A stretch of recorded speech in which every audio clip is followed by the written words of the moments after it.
last and certainly not least, I want to review very quickly for you kind of the general roadmap, some of the different issues. And no matter who you work for, no matter what committee, no matter what state, no matter what district, you're going to find things here that touch your agenda and that of your boss. Because it is this kind of fundamental challenge that fuels innovation across the economy. Different times, different election results, but we think it's going to result in a bipartisan focus around some of the things the President talked about last night. There's now a focus on the competition, that we want to win the future, as the President talked about last night. But we can only do that if we create enough high-paying jobs to drive more investment and innovation and then more success and not only the revenue for the government. So competition will be the key. So let me touch on a few spots along the road to that future of competition, innovation, and job creation. Taxes, pretty fundamental, the very first thing. The President mentioned this again last night. Our tax system is not currently competitive in many ways. So I'm going to touch on a few items and a few specific calls to action for Congress, for you and your bosses to consider, and we want to be a resource to you. First, we support a fundamental reform effort on taxes that has a goal of a competitive tax code and paves the way for the private sector to innovate. Part of that, and in the meantime, the research and development tax credit, once the envy of the world, no more. We would rank maybe 17th in the world right now in terms of the competitiveness of that R&D credit. So we see research being globalized for a number of reasons, but one of which is that other countries offer better benefits. When the credit expires, as it was allowed to do last year for more than a year, listen to this data point, $45 million, 332 jobs every single day were put at risk. So the longer that state expired, the job total just rolled higher and higher. So specific action, we call on Congress to pass a strengthened, permanent R&D credit so that companies can create jobs and innovate here in the U.S. As tax reform moves along, one thing Congress can do, this is something Congresswoman Eshoo just mentioned, act now for a short-term incentive for companies to repatriate billions, even up to $1 trillion, to invest and create more jobs here at home, more innovation for that next wave of jobs. So take action on a short-term incentive. You know, if we do nothing, and Japan is scheduled to revise its tax code here in the spring, by the spring, the United States will tax corporations at a rate higher than any of the other countries in the OECD. So we are on a path to being last in the OECD. Think about that when you think about the competitiveness of our country and the innovation sector. Next, we cannot be competitive with the right tax system, but we also have to be competitive based on a strong agenda for free trade. Jennifer Mulvaney talked about. So in this, very clear, the first priority is for Congress to pass the pending free trade agreements that Jennifer briefed you on, Korea, Colombia, and Panama. Competitors are not waiting. They are moving ahead, striking other deals with other countries, opening their markets to one another. And so we need to move ahead. As Jennifer mentioned, Korea is the largest market for the U.S. high-tech sector. Tariffs for products there that aren't covered by the Information Technology Agreement, they face an average of 8% tariffs. So a big disadvantage. If we can remove that, what a great advantage for us. The U.S. high-tech exports alone support almost 1 million jobs in the U.S. High-tech was the largest industry export, according to our Trade and Cyber State's 2010 report. So again, that's where 95% of the people live. Let's find ways to open up our markets and sell to them. So trade certainly critical. From global trade, let's talk for just a minute about the global medium. Our future prosperity depends upon a thriving and trustworthy internet, the ultimate in global medium. It's not currently growing at its top speed or with enough user confidence. So again, direct call for action, legislation that supports the thrust of the FCC's plan for broadband deployment. We call on Congress for that. We call for a prudent reallocation of spectrum to facilitate greater innovation, greater possibility, whole new businesses, companies, and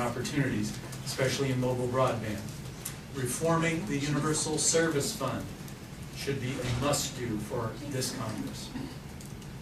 So from the medium, let's talk a little bit more about the trust and confidence in that. We need stronger cybersecurity and enhanced privacy. We have spent some years now talking about a comprehensive cybersecurity bill.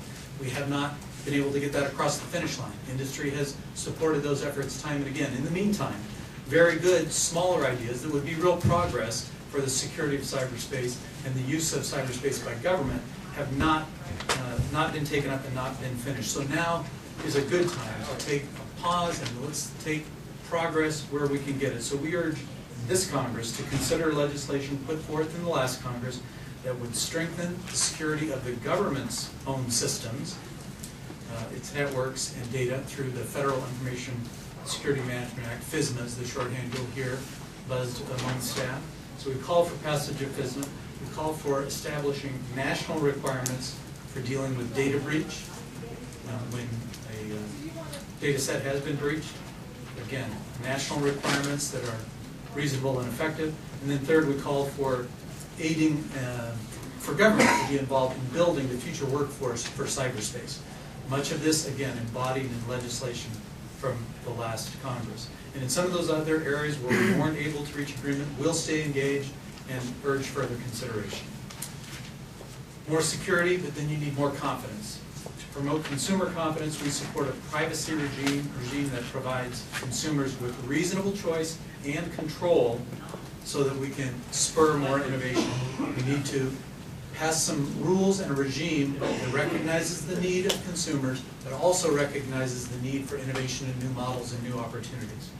Trusted identities will be a key part of that. So, specific action point, we call on all of the bosses of you represented here today to work with a new public-private partnership that NIST, the National Institute for Standards and Technology, part of the Commerce Department, is leading to bring stronger credentials to your online experience so you can have greater trust. And those stronger credentials will be multifaceted in terms of technology. This isn't a one-size-fits-all. But if we can lift the level of trusted identities and confidence online, it will mean more traffic, more opportunity, more innovation. So another stop on the road to what the President outlined last night would be talent.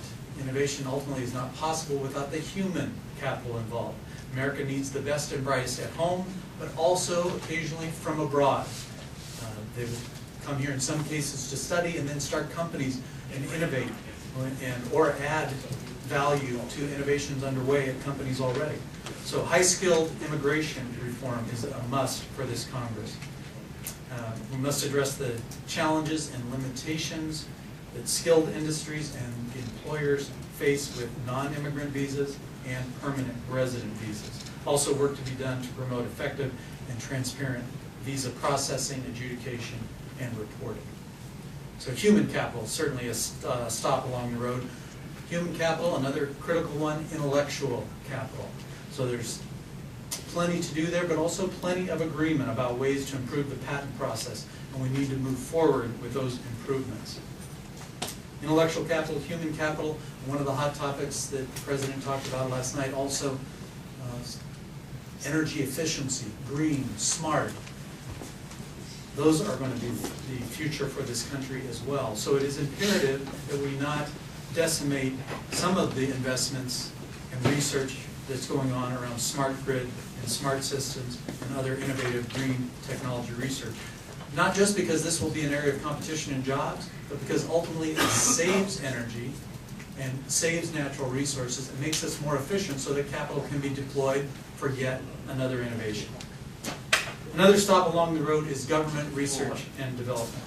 It's really a key link where knowledge gets unlocked and transferred into the private sector ultimately for new ideas, new companies, and new jobs. In fact, the government's own use of technology is a key part of this. One economist says the government's use of technology is the largest R&D program in the world.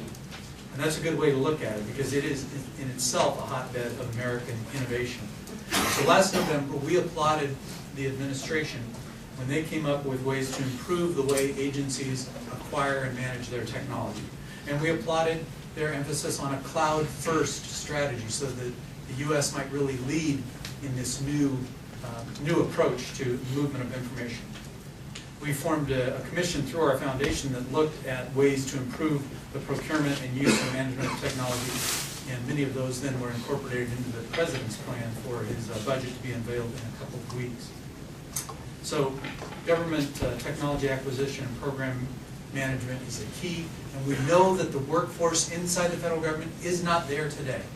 It is not there to manage those. So government should do its part to fund and attract that workforce, not just because this is a hotbed of innovation itself with envelope-pushing technology, because if we don't do that, we'll continue to waste millions of dollars on bad procurements.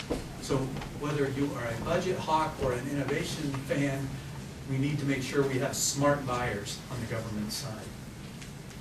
So that will be critical. Also critical is bringing the best of the private sector to work with the best of the public sector in this space. And that means that it has to be okay to talk, for the private sector and public sector to talk. There's confusion, so we urge Congress to support the notion that we have advanced, that there should be plenty of collaboration between the private sector and the public sector. They should be allowed to talk about new technologies and new products without disqualifying you from a future contract. I need to mention one other thing in this particular space, and currently on the books is a law that will inflict a 3% withholding tax on every government contract. Large, small, does not matter. We know that the government, because this has been on the books for a while and it's been postponed by governmental action, by congressional action a couple of times, it's been studied by different agencies. And we believe the record is now clear. The government will spend more money to comply with that law than they will save. It makes absolutely no sense, and it is anti-competitive. A small company might win a big contract, but they have to set aside 3% of that withholding first. They may not literally be able to afford to win the contract. So, specific action, we call on Congress to repeal, but at least delay the 3% withholding. Well, these are just some of the stops along the road to winning the future, as the President says, to creating an innovative workforce and an innovative engine for the world, which we currently are, but that engine is not hitting on all cylinders. We're looking to a partnership with you to do that. TechAmerica is ready to work with any and every office and link you to private sector leaders in your state or district to help you and your member understand what the trends are, what the possibilities are in your state or district, so that we might be the most innovative force on the planet. So with that, let me open it up to our audience for questions on any of these topics. We do have subject matter experts here, and also from the TechAmerica staff in several areas. So let me move toward the last section here and see if we have any questions.